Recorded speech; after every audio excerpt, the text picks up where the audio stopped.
Alright guys, I am back with another chapter of 1 Kings. We're in 1 Kings chapter 4 where the header reads, Solomon's officials and governors. And we're going to go ahead and get right into it.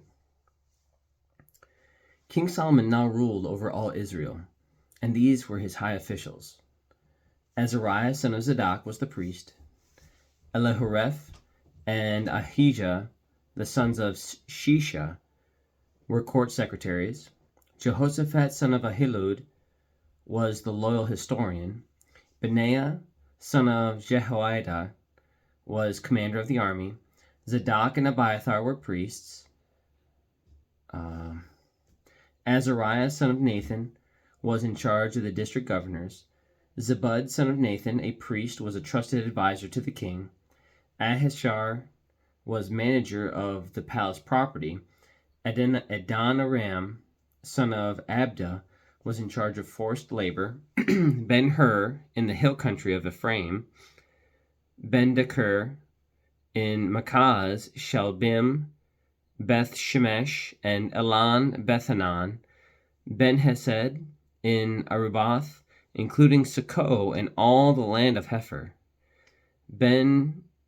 Abinadab in all of Naphoth Dor. He was married to Tapheth, one of Solomon's daughters. Benah, son of Ahilud, in Tanakh and Megiddo. All of Bethshan near Zarathan, below Jezreel, and all the territory from Bashan to Abel Meholah and over to Jokmeam.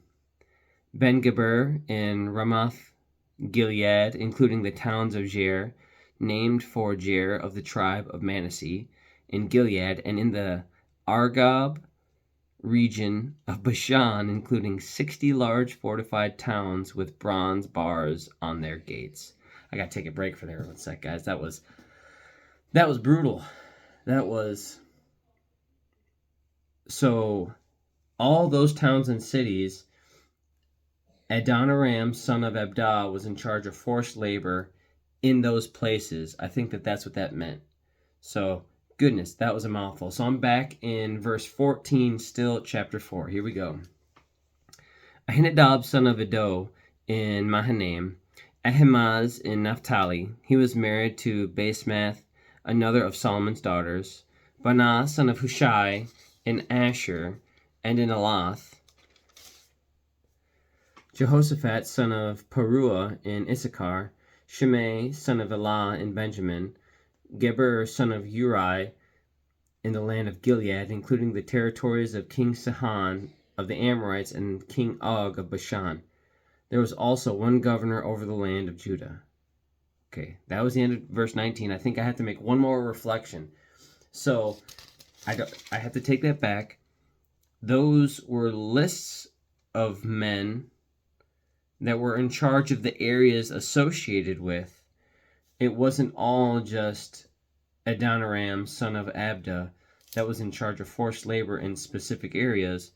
He was just in charge of forced labor, and then it was another list of people in charge of specific areas. That was confusing to me because they were all such unique names. I couldn't tell where one ended and one began, so I apologize for that. We're going to continue. We're in verse 20 now of chapter 4. That was probably the toughest reading that I've had so far of all my readings. Those names were very difficult. But here we go. Verse 20. The people of Judah and Israel were as numerous as the sand on the seashore. They were very contented with plenty to eat and drink.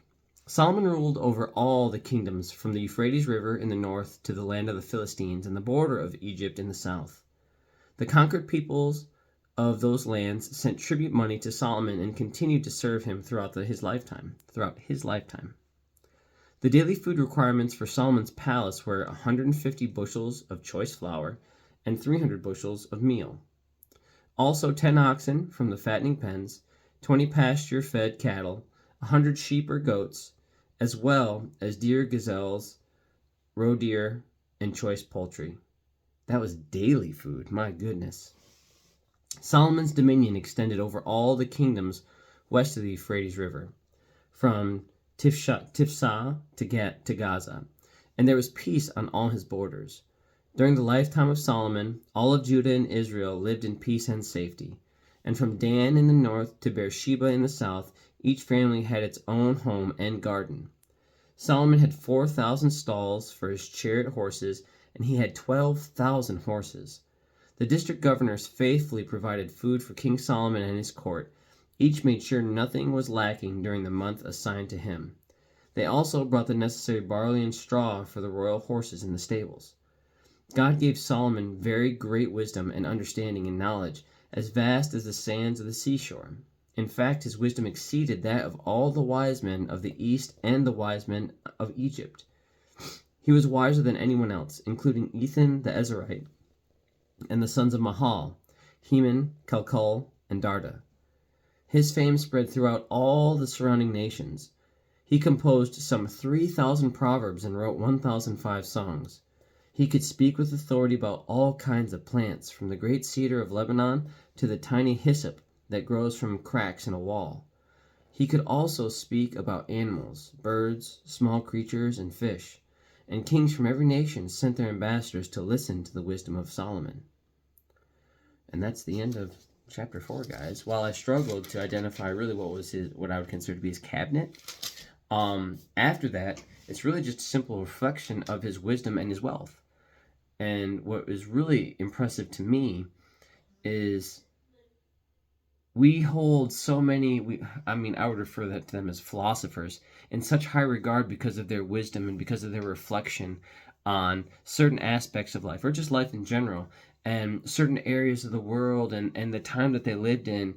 And they're so well renowned for their impact and influence on whether it is the intellect of the human capacity for it, or simply its application in and of its time, and how, at the cutting edge, because I'm trying to think of like what Nietzsche or Plato or Socrates or all these different names that were either phenomenal in just simple intellect or art, or all these influential people, and none of them were better than Solomon.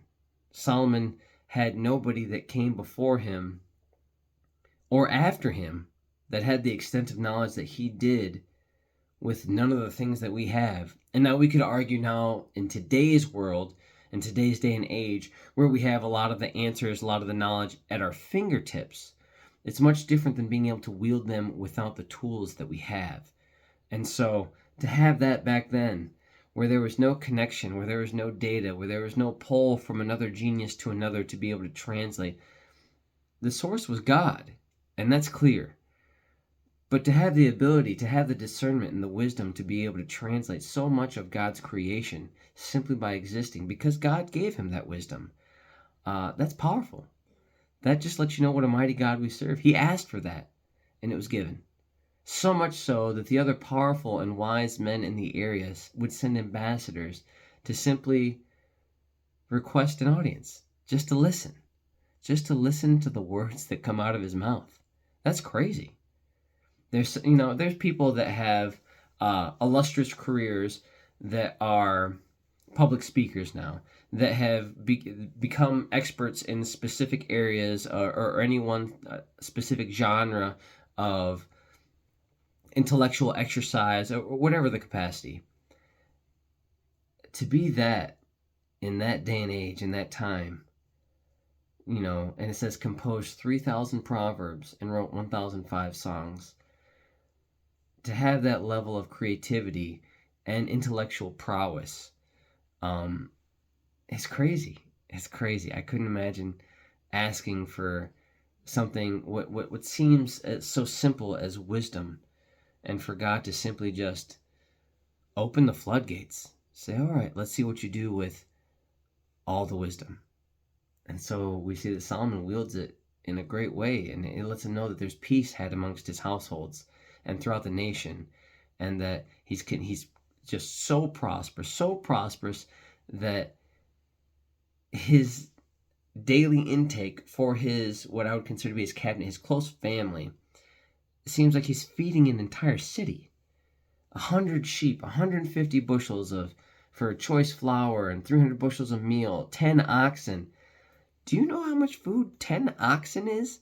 That's so much food. And so I love that. I love that this is just a simple reflection of the state of his being after his request for wisdom.